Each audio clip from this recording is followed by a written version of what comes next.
Hello সবাইকে, আজ আমরা আপনাদের সাথে শেয়ার করব স্পেনের কাতালুনিয়ার একটি অসাধারণ জায়গা মনসারেতে আমাদের একদিনের ভ্রমণের অভিজ্ঞতা। আমাদের যাত্রা শুরু হয়েছিল বার্সেলোনার নর্থ বাস স্টেশন থেকে। শহরের কোলাহলকে পিছনে ফেলে আমরা ধীরে ধীরে এগোতে থাকি পাহাড়ের দিকে। ঘণ্টাখানিক পর আমরা পৌঁছে যাই মনসারাতে র্যাক রেলওয়ে স্টেশনে। এটি কাতালুনিয়ার মাত্র দুটি সচল র্যাক রেল স্টেশনের একটি। এই রেলপথকে বলা হয় স্বর্গে পৌঁছানোর সবচেয়ে সহজ পথ। ট্রেনে করে 15 মিনিটের মধ্যে আমরা পাহাড়ের উপর পৌঁছে যাই, যেখান থেকে শুরু হয়েছে নানা ট্রেকিং রুট এবং বহু পুরনো কিংবদন্তি গল্পের গন্তব্যস্থল। পথিমধ্যে আমাদের গাইড খুব সুন্দরভাবে মন্টসেরাতের ইতিহাস, ধর্মীয় গুরুত্ব এবং কাতালুনিয়ার সংস্কৃতির সাথে এর সম্পর্ক ব্যাখ্যা করেন। আমরা জানতে পারি ভার্জিন অফ মন্টসেরাত, যাকে ব্ল্যাক ম্যাডোনাও নামে ডাকা হয়, এই জায়গাটা তার একটি সর্বোচ্চ পবিত্র প্রতীক হিসেবে গণ্য করা হয়।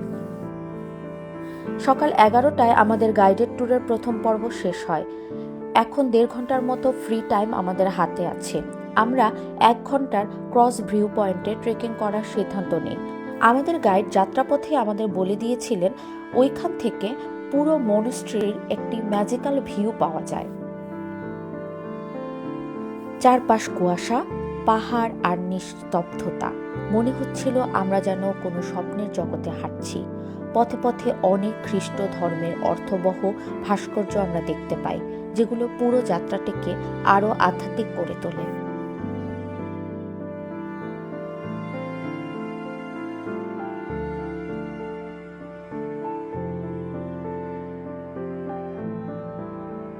অবশেষে আমরা ক্রস ভিউ পয়েন্টে পৌঁছাই।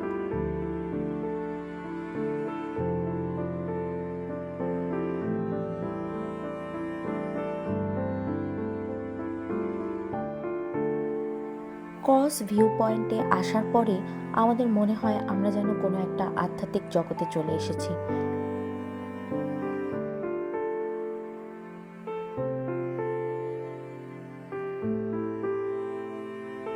এখন ফেরার পালা। আস্তে আস্তে আমরা আবারও ট্রেক করা শুরু করি। ফেরার পথে হঠাৎ করে আমাদের সামনে এসে পড়ে একটি বড় সিংহলা পাহাড়ি ছাগল। খুব শান্ত ও নিরীহ ভঙ্গিতে সে হাঁটতে থাকে।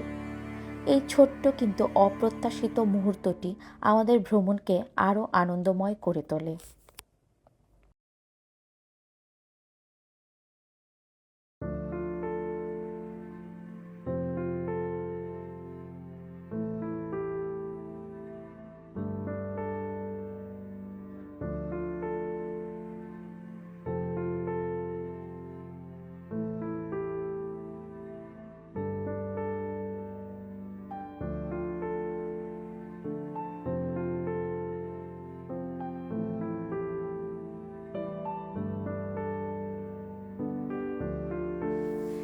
দুপুর 11:30 আমাদের দ্বিতীয় গাইডেড ট্যুর শুরু হয়।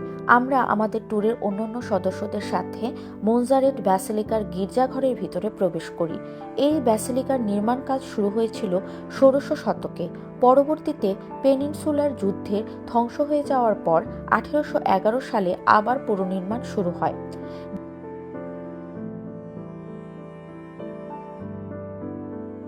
গির্জার বাইরে মোমবাতি জ্বালিয়ে ঈশ্বরের কাছে প্রার্থনা করার একটি নির্দিষ্ট জায়গা ছিল, যেখানে খ্রিস্ট ধর্মের অনুসারীরা তাদের প্রার্থনা কার্যটি সম্পন্ন করছিল। গির্জার ভিতরটি ছিল অসাধারণ কারুকার্যময়।